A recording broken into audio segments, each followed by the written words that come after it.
I can still remember how ordinary that morning was. The kind of morning where nothing seems capable of going wrong. The kind of morning that tricks you into believing life is finally settled, finally calm. I was in my small office in Ashford, lost in my routine, typing numbers, reviewing project files, sipping lukewarm coffee that had already lost its taste. It was just another day, and I thought I knew exactly how it would go. Then my desk phone rang. I didn't look up right away, but when I finally glanced at the caller ID, my heart skipped. It was Mr. Sutton, my manager. He wasn't the kind of man who called for casual reasons. In fact, in the entire time I'd worked there, he'd probably spoken to me directly fewer than a dozen times. And his tone on the phone, tight, low, almost uneasy, immediately told me something was off. "Claire," he said, "can you step into my office for a moment?" I froze. That kind of request never came with good news. My fingers trembled slightly as I set the phone down. I tried to breathe, tried to act normal as I walked through the hallway, but my legs felt heavier with every step. The office was quiet that morning, too quiet, as if the walls themselves were holding their breath. When I walked in, he didn't smile. He didn't even pretend. "Close the door," he said softly, "and have a seat." That's when my pulse started racing. I sat down, my palms damp, my throat tight. He leaned forward, elbows on his desk, fingers interlaced, the way someone does when they're about to deliver something unpleasant. "Claire," he began, "I'm going to ask you something, and I need you to be completely honest with me." My stomach twisted. I nodded, though my voice seemed stuck somewhere far behind my ribs. "There's a rumor going around," he continued carefully, "that you and Nathan have been involved romantically. Is that true?" For a moment, I felt every sound in the world disappear. I couldn't hear the air conditioner, the hallway, my own breathing. Nothing. It was like someone had cut the cord connecting me to reality.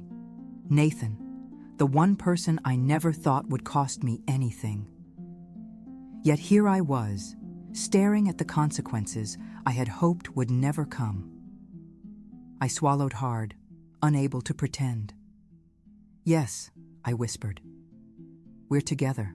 He sighed, and that sigh alone told me that whatever came next had already been decided long before I walked into that room. "Claire, you know the company policy, no relationships between employees. I didn't create this rule. It comes from higher up." I opened my mouth to explain, to defend, to argue, but he lifted his hand gently, stopping me. "It was brought to upper management's attention," he said. "They've made their decision. And since Nathan has been here longer, I'm afraid I have no choice." The words didn't make sense at first. I heard them, but they floated in the air like fragments of a nightmare I hadn't fully entered. I'm being fired?" My voice cracked like something fragile breaking in my chest. He nodded slowly. "I'm truly sorry, Claire. I mean that." I felt my eyes burn, but not with tears. Not yet. It was anger, disbelief, humiliation, betrayal, all tangled together.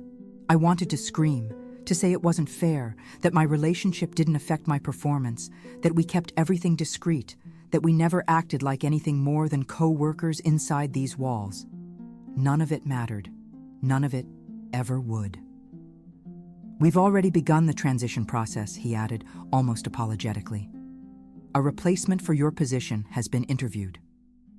So it was never really a question. It was never really a conversation. It was a notification. I had been decided for. And because of Nathan. Because I followed my heart straight into a rule I thought would never be enforced. Or maybe I simply believed love was enough to protect me from the consequences. I was wrong. Terribly wrong. I walked out of his office feeling hollow. My limbs moved, but I felt disconnected from them, as if my body was acting on its own while my mind stayed behind, sitting frozen in that chair. As I gathered my things in silence, the only thought echoing in me was, I lost everything, and he doesn't even know yet. Leaving the building felt like walking out of a life I had worked so hard to build. A life I thought I was finally beginning to understand. But suddenly, it was all slipping through my fingers. My job, my stability, my certainty. And I had no idea what the price of loving Nathan was truly going to be. All I knew was that the cost had already begun.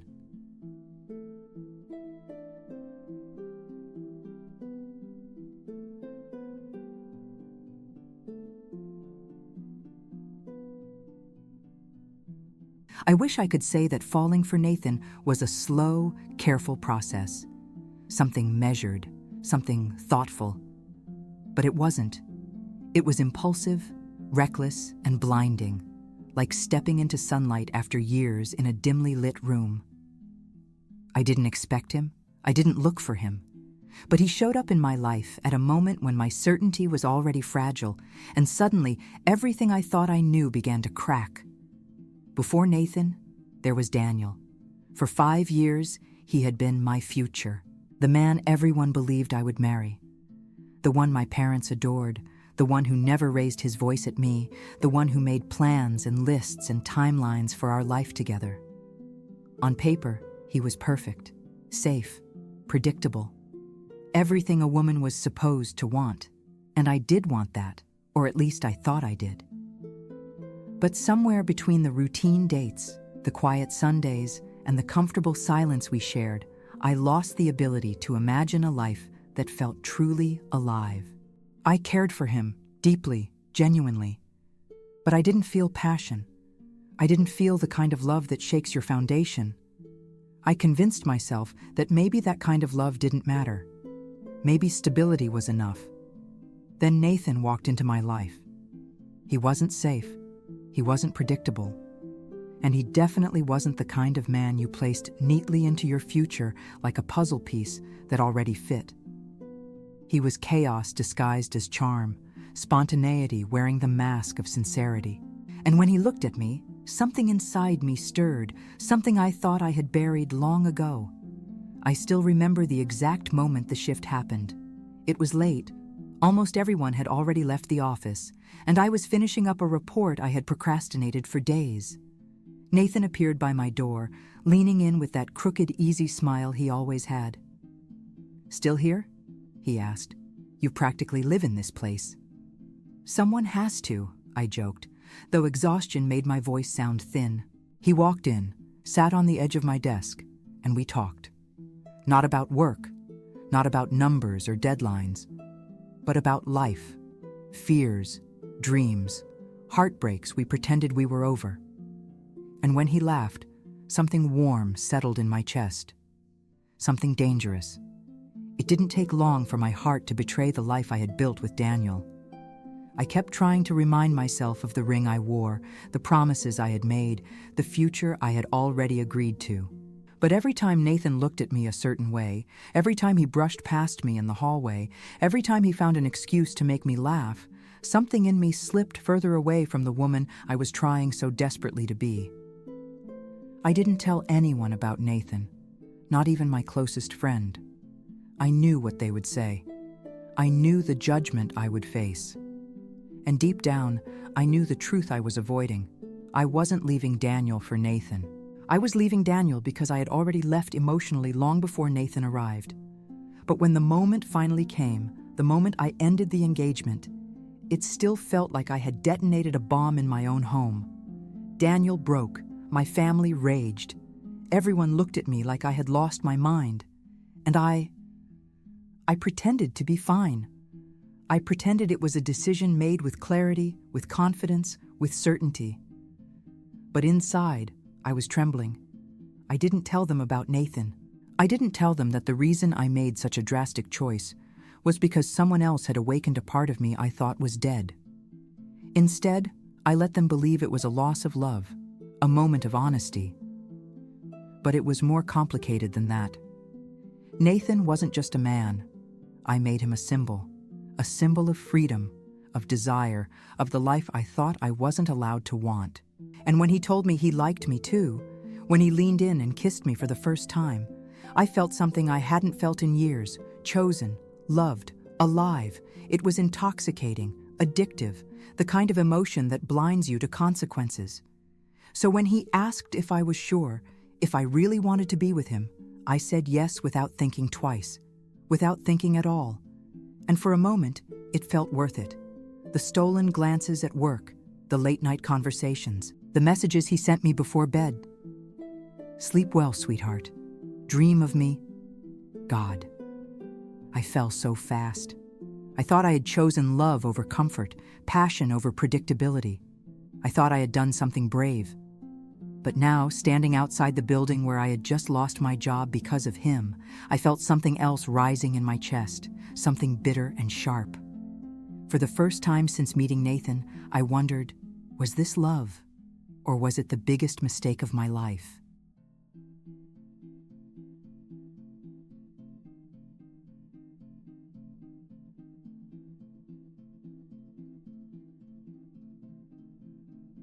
In the beginning, everything about Nathan felt like a rescue. He was warmth, excitement, possibility, like someone had opened the windows of a room I didn't realize had grown suffocating. I remember waking up every day with a flutter in my chest, waiting for his good morning text, the one that always came with some sweet little nickname he invented just for me. For a while, I felt seen in a way I hadn't felt in years. But then, almost without warning, something shifted. Not dramatically, not all at once. It happened slowly, subtly, like hairline cracks forming beneath the paint of a wall. You can't see them at first. You just sense that something isn't holding together the way it used to. The first sign came on a Friday night. We had planned to go out, dinner, maybe a movie, nothing fancy, just the kind of date that fills you with anticipation, because it's not about the plan, it's about the person. I spent the entire afternoon getting ready. I straightened my hair twice. I changed outfits 3 times. I even put on the perfume he once said made me smell like trouble. And then I waited. 8 o'clock, 9 o'clock, 10 o'clock, 11.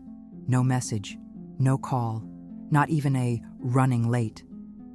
At first I thought something must have happened. An emergency, a dead phone, a car accident, anything that made sense. But by midnight, that naive hope had evaporated, leaving only the bitter taste of humiliation. I called him, straight to voicemail. I texted him. No reply. I stared at the walls of my bedroom in silence, trying not to cry, but my heart felt like it was folding in on itself. The next morning, he finally answered. Hey Claire, sorry about last night. I went out with some people from work. Lost track of time. Lost track of time. Those words felt like nails scraping down a chalkboard. The casualness, the indifference. The way he said it like it was nothing, like I was nothing. I wanted to confront him, to tell him how much it hurt, but instead I did what women in love often do. I forgave him, too quickly, too easily, because I wanted to believe that the man who had fought so hard for me at the beginning wouldn't suddenly start treating me as disposable. I convinced myself it was a one-time slip. I told myself I was being dramatic, emotional, insecure. But deep down, a quiet ache had begun to bloom. A week later, the second crack appeared. We were at a local diner near his apartment, eating burgers and laughing about something stupid, one of those rare moments that made me feel like we were still good, still connected. Then a group of his friends walked in. The moment he saw them, his attention shifted. It was like someone had flipped a switch inside him. They came over to say hi, and suddenly I wasn't his date anymore. I was just someone occupying the other half of his table. He talked to them with a spark in his eyes I hadn't seen directed at me in weeks. They joked, they reminisced, they teased him about old stories I wasn't part of. And I sat there, invisible. After a few minutes, he didn't even notice I wasn't smiling anymore. He didn't notice I had stopped eating. He didn't notice that I was shrinking right there in front of him, piece by piece. I watched him laughing with his friends, and a crushing realization hit me. He treats them like a priority, and me like a placeholder. Eventually, he came back to the table, but not because he wanted to. His friends were leaving. Only then did he return to me. Only then did I become visible again. When we got to his apartment later, I expected him to apologize, or at least acknowledge how he had made me feel. Instead, he barely looked at me as he fixed his hair in the mirror. "I'm heading back out," he said casually. "They want to grab a few drinks." I stared at him from the bed, completely stunned. "You're leaving? Now? After bringing me here?" He shrugged. "Yeah, I won't be long." That night, something inside me cracked so loudly, I swear I felt it echo in my bones. I left his apartment in silence, ignoring his offer to drive me home. I walked out into the cold night air, tears already burning my eyes, and it hit me. The fairy tale version of Nathan, the warm, attentive, passionate man I fell for, was slipping away. And what remained was someone careless, distracted, inconsistent. Someone who had no idea how deeply I was falling for him, or how deeply he was hurting me. And yet, even then, standing there, brokenhearted, I wasn't ready to let go. Love makes fools of us all, and I was becoming the biggest fool of them.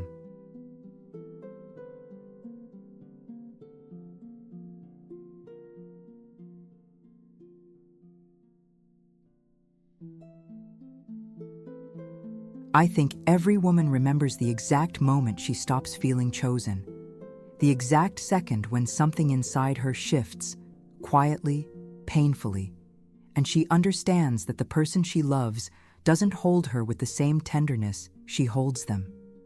For me, that moment happened on a night that should have been simple. Nothing dramatic, nothing extravagant. Just a quiet evening with the man I thought I'd risked my entire life for. Nathan had invited me out again, saying it would be our night. His words, not mine. I clung to that promise more than I care to admit. We went to a small diner near his apartment, the kind of place with flickering neon lights and booths that smelled faintly of vanilla milkshake and old vinyl. At first he was warm, present. He asked about my day, held my hand across the table, brushed my cheek with his thumb like he used to. For a moment, I let myself believe that maybe, just maybe, the distance between us was beginning to close. That illusion didn't last long. About halfway through our conversation, the door chimed and a loud group entered, 3 of his friends from his old job.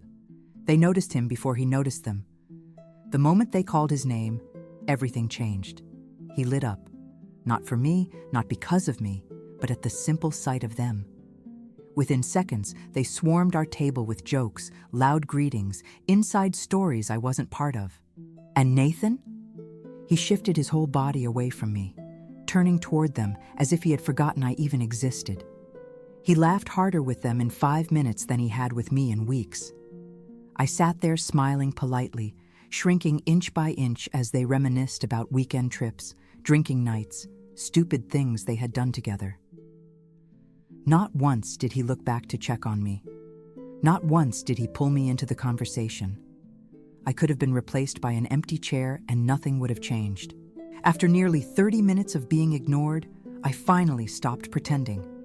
I folded my hands in my lap, lowered my gaze, and let the truth settle like a cold stone inside my chest.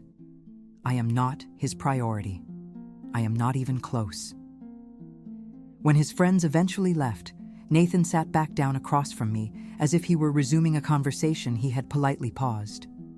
"So," he said, barely noticing the silence around us, "where were we?" I wanted to scream. I wanted to ask him how he didn't see how small he made me feel. How invisible. How discardable.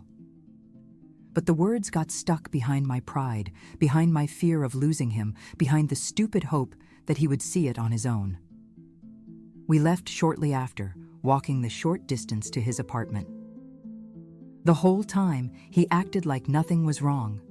He talked about weekend plans, about a funny video he saw online, about how he was craving ice cream.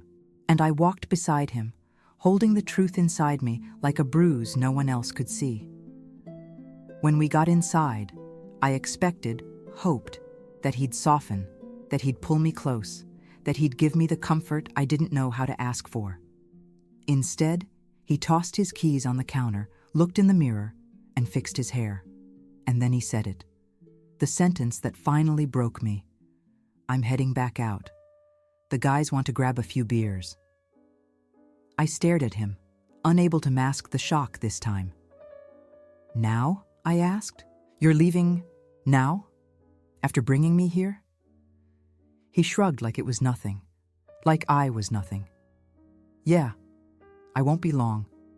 He expected me to stay, to wait, to be there when he got back like some loyal shadow.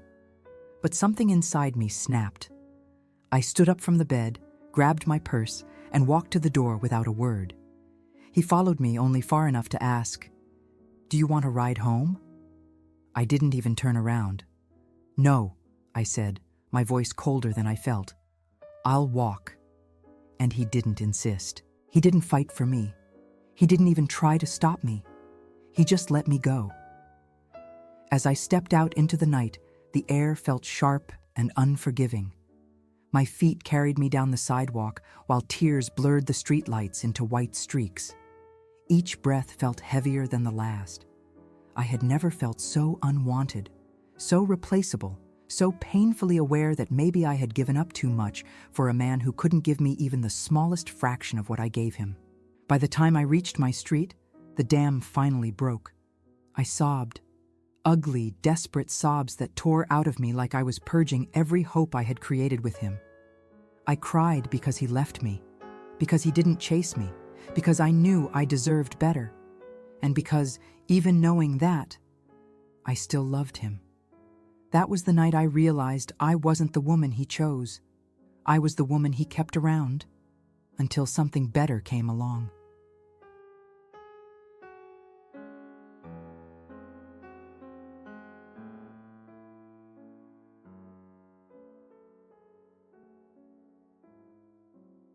People talk about heartbreak as if it's one moment, one explosion, one betrayal, one unmistakable rupture.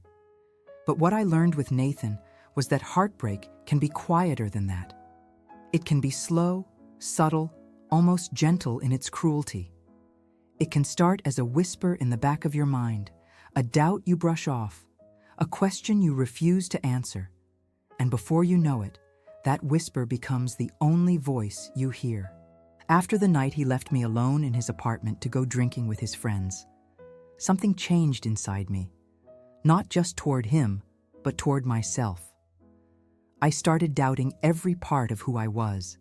I kept replaying everything I had done, everything I had said, wondering what I had done wrong, what I was lacking, what made me so easy to leave behind. When you love someone who treats you like an option, you start to question your own worth. I woke up the next day with swollen eyes and a heaviness in my chest that felt like it was pressing down on my ribs. I stared at my reflection in the mirror, the tired face, the messy hair, the makeup I didn't remove before crying myself to sleep, and I barely recognized the woman looking back at me. I didn't see the Claire who once had dreams, plans, confidence. I saw a woman shrinking for a man who didn't even notice. Nathan texted me around noon. "Hey, you okay? Didn't mean to upset you." Didn't mean to upset me. It was always the same script. He hurt me, apologized just enough to ease his guilt, and I, pathetically, desperately, accepted it because I loved him more than I loved myself. I typed a long message, deleted it, typed another, deleted that too. In the end, I wrote the same thing I always did. "I'm fine, don't worry." And that lie tasted bitter. I wasn't fine. I wasn't anywhere close to fine. I tried to pretend things were normal. I tried to forget how abandoned I felt, how worthless his actions made me feel. But the comparison I had been avoiding finally began to weigh on me. Daniel. He was everything Nathan wasn't. Patient, steady, attentive, present. Daniel never made me wonder if I mattered. He never made me feel invisible in a room full of people. He never fed me promises just to feed his own ego. I realized that I had left a man who valued me for a man who barely saw me, and that realization cut deeper than any fight could. I remember sitting on my bed with my phone in my hands, scrolling through old pictures of Daniel and me. Birthdays, weekends at the park, Christmas dinners with my family. He was always smiling in those pictures, genuinely smiling, always holding me close, always looking at me like I was the best thing that had ever happened to him. And I had thrown that away, not because I didn't love him once, but because I wanted a love that made my heart race. But with Nathan, my heart didn't race anymore. It ached. The excitement I once felt around him had been replaced by anxiety. Every text he didn't reply to made my chest tighten. Every canceled plan felt like a rejection. Every time he chose his friends over me, I felt smaller, quieter, less worthy. I told myself I could handle it. I told myself love requires patience, understanding, compromise. But compromise becomes self-betrayal when you are the only one doing it. What tore me apart the most was the way I had begun to measure my value through his behavior. If he pulled away, I blamed myself. If he ignored me, I convinced myself I deserved it. If he came back with a half-hearted apology, I embraced it like it was affection. I wasn't loving him. I was losing myself. One night, as I lay awake staring at the ceiling, I asked myself the question I had been avoiding for weeks. What if choosing Nathan had been the biggest mistake of my life? The answer scared me, because deep down, I already knew. All the sacrifices I made, my relationship with Daniel, my stability, even my job, had led me to this point. Lying in a dark room, wondering why I wasn't enough for a man who couldn't even show up for me. It wasn't love anymore. It was longing. It was fear. It was self-doubt, disguised as devotion. But even with all that truth rising inside me, I still couldn't let go. I still wanted him. I still hoped he would change, that he would wake up one day and finally treat me like the woman he once made me believe I was to him. I didn't know it then, but this was only the beginning of the spiral, the moment I confused being tolerated with being loved. And the most painful part, I knew better. But I stayed anyway.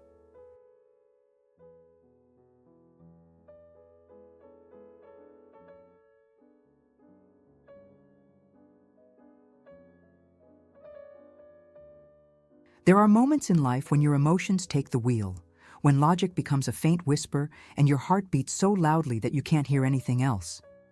I always thought I was too rational for that kind of impulsive collapse, too level-headed, too careful. But the truth is, no one really knows what they're capable of until they're pushed past their breaking point, and Nathan pushed me there. After weeks of excuses, disappearances, and half-hearted apologies, something inside me had been slowly, steadily cracking. I kept pretending I could hold myself together, pretending his inconsistency didn't hurt, pretending that losing my job for him didn't matter. But pain accumulates, and one day, it spills over. It happened on a Sunday afternoon. Nathan had promised that we would spend the day together. "Just us," he said. "I miss you." And stupidly, desperately, I believed him. I made myself available, cleared my schedule, did everything to show him I was ready, willing, wanting to be with him. He didn't show up, not at noon, not at 2, not at 6. By the time it got dark, my hope had dissolved into something sharp and unbearable. I kept calling, kept texting, kept checking my phone like a woman possessed. Nothing. No explanation, no warning, no excuse this time. I was done.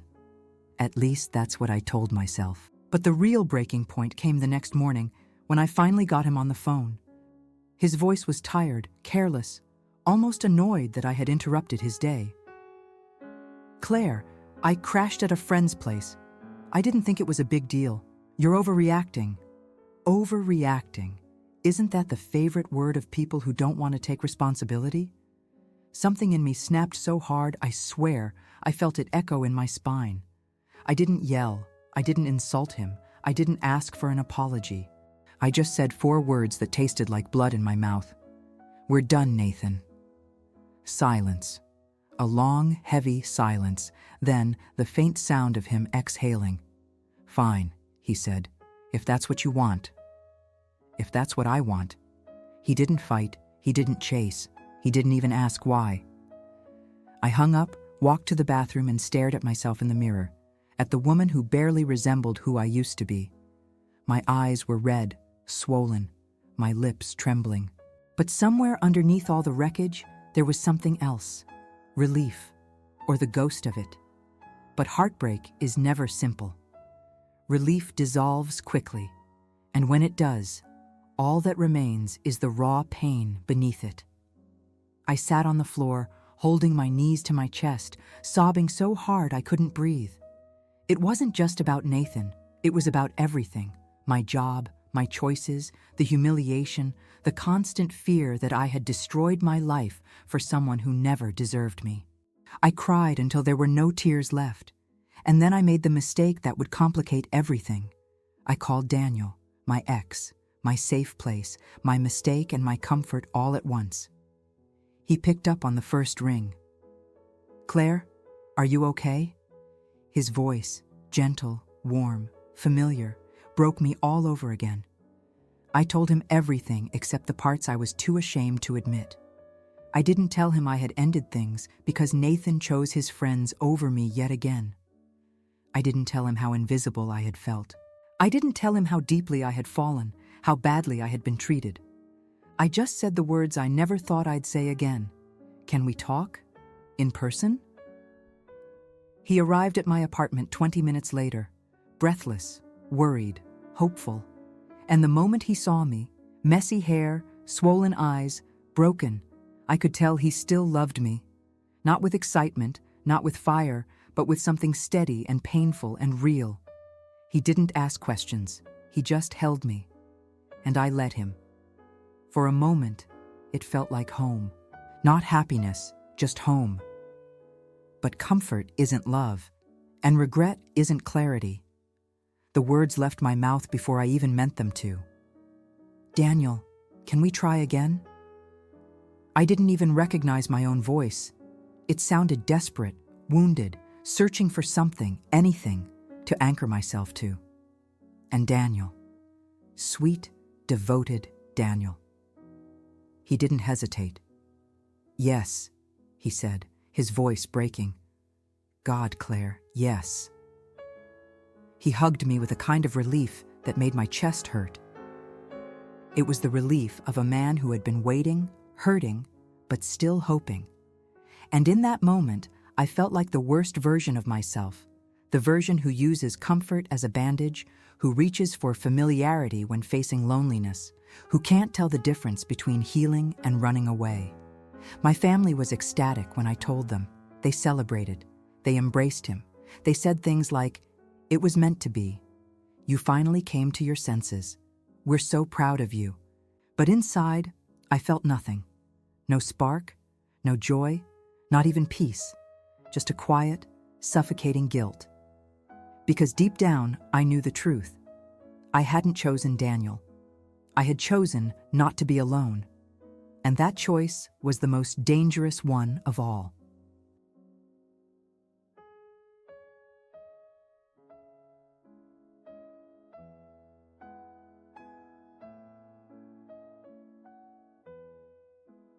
There's a particular kind of suffering that comes from staying in a place where your heart no longer lives. A slow, silent, suffocating pain. The kind that doesn't scream, it whispers. It curls itself around your ribs, makes each breath feel borrowed, makes every moment feel like you're pretending to be someone you no longer are. That was the weight I carried after going back to Daniel. Everyone around me celebrated, as if I had just corrected the biggest mistake of my life. My mom cried tears of joy. My sister hugged me so tightly I could barely breathe. My father shook Daniel's hand with a pride that felt almost symbolic, as if order had finally been restored. But inside, I felt nothing. Or maybe nothing isn't the right word. I felt wrong, everywhere, all the time. Daniel tried. God, he tried in ways that made the guilt burn in my chest. He brought me flowers the way he used to. He sent me good morning messages, long enough to feel like letters. He planned dates, asked how I was feeling, held my hand like it was something precious he feared losing again. And yet, every time he touched me, my body tensed in a way I couldn't hide. He noticed. Of course he noticed. "Are you okay?" he asked one night as he cupped my face gently with both hands. "Yeah," I lied, my voice cracking at the edges. "Just tired." But tired wasn't the word. The truth was far uglier. I didn't want him. Not like before. Not like he deserved.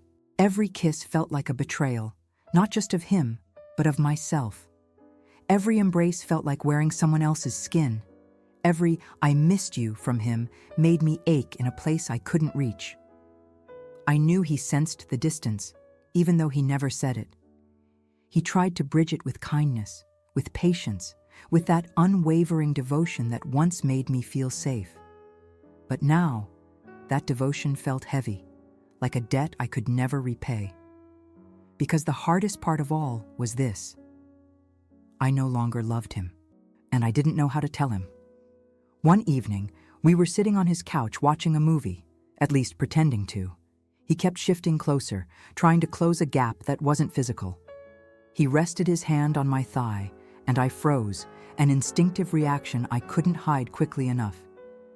He pulled his hand back slowly, quietly, as if afraid to break something fragile. His voice was gentle when he spoke. "Claire, do you still feel uncomfortable around me?" My throat closed. I shook my head too quickly, too forcefully. "No, it's not that. I'm just adjusting. It's been a lot."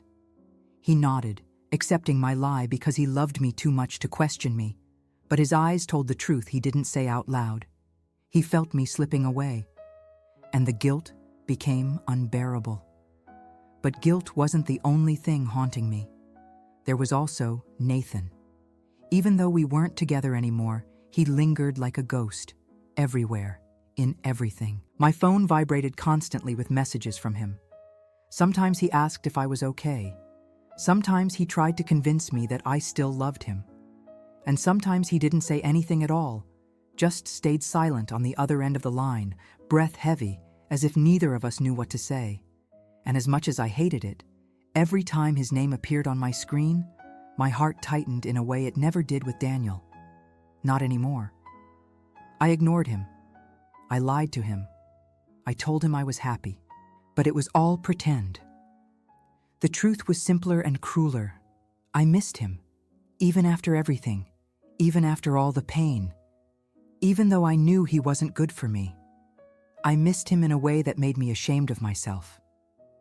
Being with Daniel while longing for Nathan felt like living two lives and belonging to neither. When Daniel kissed me, I felt nothing. When my phone buzzed and I saw Nathan's name, I felt everything I didn't want to feel. I was drowning in the contradiction of it all. And the longer I stayed, the more I felt myself disappearing. I stopped eating well. I stopped sleeping. I avoided mirrors because I didn't want to see the emptiness in my own eyes. I didn't want to acknowledge the truth that had been forming inside me, quiet and steady. I can't stay with a man just because he loves me. I can't build a life out of guilt. And I can't keep pretending that my heart hasn't already chosen someone else, even if that someone never chose me back. Every night, lying beside Daniel, I felt the weight of the lie between us. A heavy, suffocating truth wrapped in silence. And I knew, one way or another, this silence would eventually break.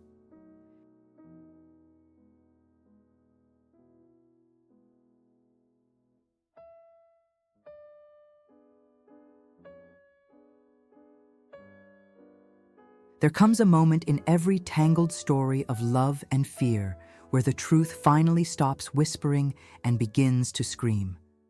Mine came quietly at first, like a tremor under my ribs, subtle enough to ignore, insistent enough to unsettle. I kept pretending I could live with the weight of the choices I had made. But truth is relentless. It waits, it builds. and eventually it collapses everything you've stacked on top of it. For me, the collapse began with a single question Daniel asked one night, so gently it almost broke me. "Claire, are you really happy?" We were sitting in the small park near my apartment, the same bench where we used to dream about the future back when life felt simple. Daniel's hands were folded, his shoulders tense, but his eyes, those soft, steady eyes, were searching for me in a place I wasn't sure I still existed. And I lied. "Yes, I am." But the lie didn't leave my lips smoothly. It scraped out of my throat like something dying. Daniel's expression didn't shift, but I saw the flicker of hurt, the kind you only catch when someone knows you better than you want them to. He nodded slowly, letting the silence swallow the words neither of us could say. The truth followed me home like a shadow. I felt it pressing against my spine, pushing me forward, forcing me to sit with myself. I lay on my bed staring at the ceiling, feeling everything unravel. My certainty, my decisions, my carefully constructed excuses. I wasn't happy, not with Daniel, not without Nathan, not with myself, and the guilt of it all was suffocating. A few days later, the unraveling turned into a freefall. Daniel and I were out to dinner, a restaurant we used to love. He was talking about a future vacation we could take together, his voice hopeful, light, as if trying to pull us back into a version of ourselves that no longer existed. I watched him speak, watched the way his eyes warmed when he planned things for us, watched how genuinely he believed in a future I could no longer imagine. And as he spoke, the truth hit me with a force I couldn't prepare for. I wasn't in love with him anymore, not even a little, not in the ways that mattered. And worse than that, I had stolen his chance to be loved by someone who truly wanted him. The realization made my hands tremble under the table. I excused myself, walked to the bathroom, and locked the door behind me. My reflection in the mirror looked like a woman pretending to be someone else. I gripped the sink, breathing hard, whispering truths I had avoided for months. "I can't do this. I'm hurting him. I'm hurting myself." My phone vibrated on the counter. It was Nathan. Just seeing his name sent a jolt through my chest. A mixture of longing, anger, pain, and something I hated to admit, desire. Not desire for him, but desire for the way I felt when I was with him, alive, seen, wanted, even if inconsistently. I opened his message with shaking hands. "I miss you. I know you still feel something. Tell me I'm wrong." It was pathetic how fast the tears fell. Because he wasn't wrong. And that was the worst part. I stood there in the bathroom, torn between two men, one who loved me deeply and one who had broken me completely. But the truth I had been running from was simpler than all the chaos. I wasn't choosing between two men. I was choosing between two versions of myself. The woman I used to be with Daniel and the woman I became with Nathan. And neither version felt like home anymore. When I returned to the table, Daniel smiled at me the same way he always had, soft, hopeful, trusting. And seeing that smile shattered something inside me so completely that it felt like grief. He didn't deserve this. He didn't deserve to love a woman whose heart lived in the ruins of another man. And I couldn't keep living inside that lie. The next morning, I told him I needed to talk. We met at his apartment. He opened the door with a tenderness that nearly broke my resolve. We sat on his couch, my hands cold, his eyes already searching mine like he knew. "Daniel," my voice cracked. His breath caught. "Please don't," he whispered. "Please don't say it." But I had to. For him. For me. For the truth that had finally risen like a tidal wave inside my chest. "I don't love you the way you deserve," I said, tears spilling before I could stop them. "And staying with you would be the cruelest thing I could do." He covered his face with his hands. His shoulders shook. I had broken him, and somehow that hurt even more than everything Nathan had ever done to me. But for the first time in months, Beneath all the pain, the guilt, the destruction, I felt something close to truth, close to freedom, and freedom always comes with heartbreak.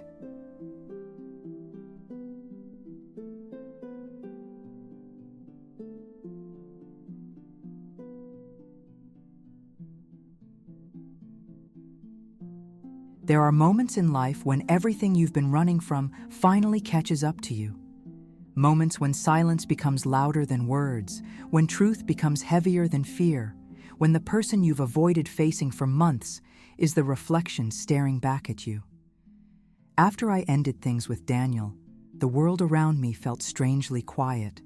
Not peaceful, just quiet. Like the calm after a storm that hasn't fully passed. Like the air is still holding its breath. I walked home in a daze, the weight of what I had done pressing against my chest like a physical ache.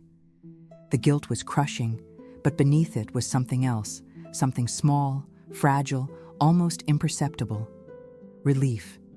Relief that I had stopped lying. Relief that I had freed him. Relief that I had taken one step back toward myself. But that relief didn't erase the pain. If anything, it made it sharper. Because the truth was unavoidable now. I was alone. No Daniel. No Nathan. Just me and the consequences of the choices I had made. That night, I sat in the middle of my living room floor, wrapped in a blanket, listening to the clock tick while the rest of the world slept.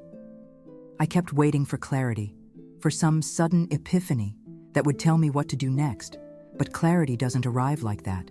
It isn't lightning, it's erosion, slow, relentless, quiet. At 1:24 a.m., my phone vibrated. I didn't have to look to know who it was. My chest tightened before I even picked it up. Nathan. His message was short. I heard about you and Daniel. Can we talk? I stared at the screen, my fingers trembling. The part of me that had once run to him without hesitation, the part that loved him with reckless abandon, rose inside me like a wave. But another part of me rose too, the part that remembered. The part that had been left waiting, forgotten, replaced. The part that learned heartbreak isn't always loud. It can be a slow poisoning. My heart battled itself in the dark, and for once I didn't respond. Not out of anger, not out of pride, but out of fear. Fear of falling right back into the same cycle, fear of losing myself again, fear of repeating the same pain simply because it was familiar.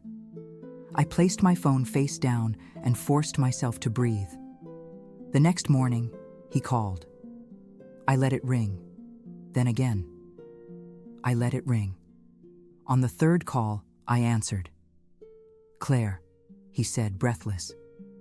Please, just talk to me. His voice hit me like a punch to the chest. It was the voice I had once ached for, the voice that had pulled me in and torn me apart. Hearing it now felt like reopening a wound I had barely begun to close. What do you want, Nathan? I want to see you. I want to explain. I want to try again. The words I had once begged for were finally being offered to me, but they tasted wrong now. Hollow. Late. And for the first time, I didn't feel small speaking to him. I didn't feel inferior. I didn't feel like the woman who had once begged for crumbs of affection. I felt awake. Explain what? I asked. That you didn't choose me? That you disappeared? That you hurt me over and over? He inhaled sharply. Claire, I messed up. I know that.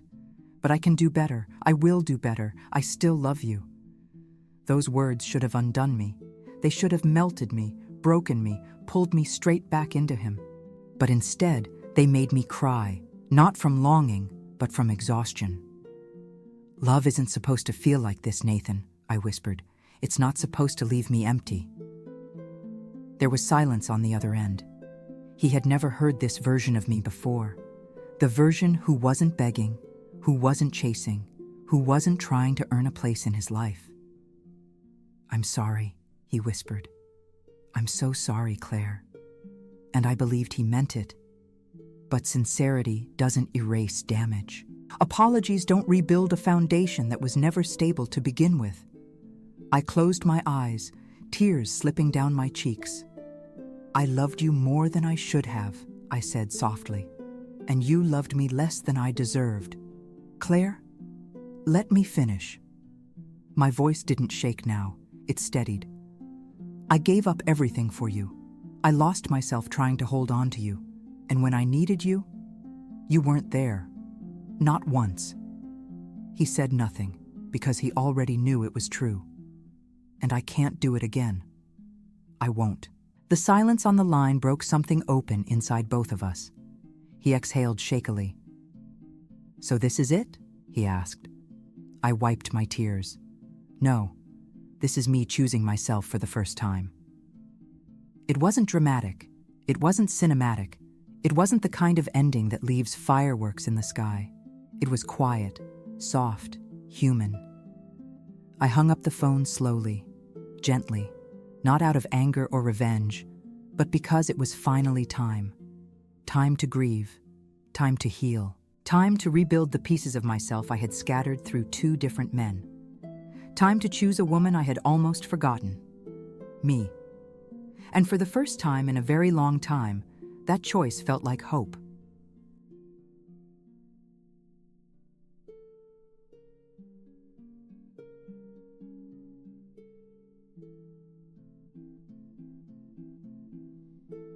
In the days that followed my final conversation with Nathan, the world felt strangely hollow. Not sad, just empty in a way I didn't recognize.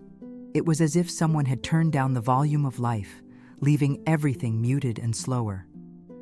I hadn't realized how much noise, emotional, mental, spiritual, had filled my life until it suddenly disappeared.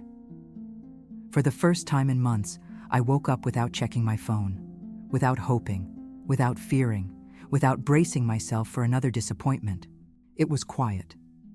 And that quiet terrified me. I didn't know who I was without the chaos, without the adrenaline of uncertainty, without the constant emotional ache I had grown used to carrying like a second skin. Healing isn't peaceful at first. It's disorienting. I spent the first week wandering around my own life like a guest in a stranger's home, opening cabinets I rarely used, taking long showers, sitting on the edge of my bed with no urgent emotional crisis dictating my next move. It felt unfamiliar to simply be, without performing, without pleasing, without chasing. But slowly, the air around me started to shift. One morning, I opened the curtains and noticed the sunlight falling across the floor. Soft, warm, alive. Not dramatic, not symbolic, just real. And for the first time in so long, I let myself feel something gentle. Later that day, I took a walk around Ashford. The same streets where I had cried, the same sidewalks that had carried me through heartbreak, the same corners where memories of both Daniel and Nathan lived like ghosts. But this time, it felt different. The ghosts were still there, of course they were, but they didn't haunt me. They simply existed, quieter now, like chapters of a book I had finally closed. I walked by the coffee shop where Nathan and I once laughed together, and instead of ache, I felt distance. I walked by the park where Daniel and I had once dreamed of a future, and instead of guilt, I felt gratitude. Gratitude for what once was. Gratitude that it was over. Gratitude that I was finally able to breathe again. But healing isn't linear. I learned that quickly. Some nights, the emptiness returned. Some nights, I missed the wrong things. Not the men, but the feeling of being wanted, even if imperfectly. Some nights, I found myself replaying everything, wondering if I could have done things differently. But every time the doubt started to pull me backward, a clearer voice rose inside me. You didn't lose them. You found yourself.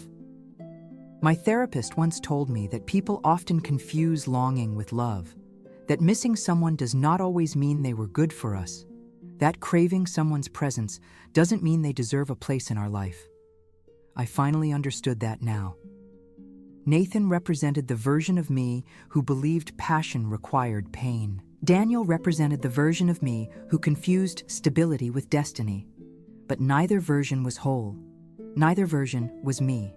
I needed to learn myself again, not in relation to anyone, not in the reflection of a man's desire or attention, just myself. So I started small. I reorganized my apartment, not to erase the past, but to make space for my present. I bought new sheets. I painted my living room. I threw away clothes that reminded me of who I had been in my worst moments. I donated things that no longer felt aligned with the woman I was becoming. I journaled. I cried. I sat in silence. I let myself unravel and rebuild at the same time.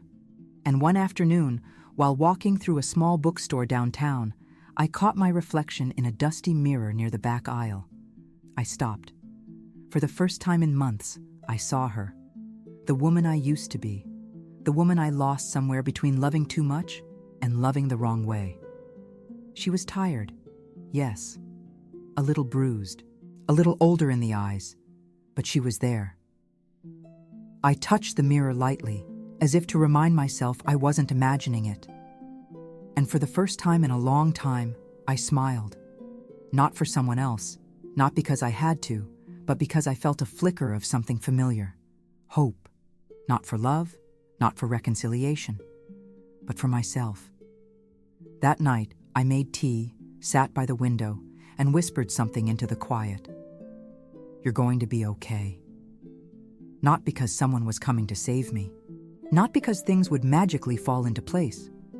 I would be okay because I had finally stopped abandoning myself. Maybe someday love will return to my life. Maybe someone new will come along, someone gentle, someone whole. But for the first time ever, that wasn't the goal. The goal was me, my peace, my clarity, my healing. And as I sat there, wrapped in the warmth of my own company, I realized something truly beautiful. Loving myself wasn't the ending. It was the beginning I should have chosen a long time ago.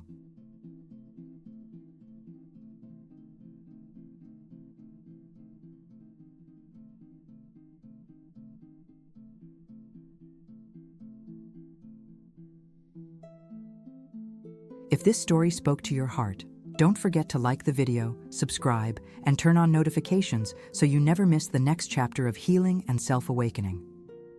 Share your thoughts in the comments. Your voice matters here. See you in the next video.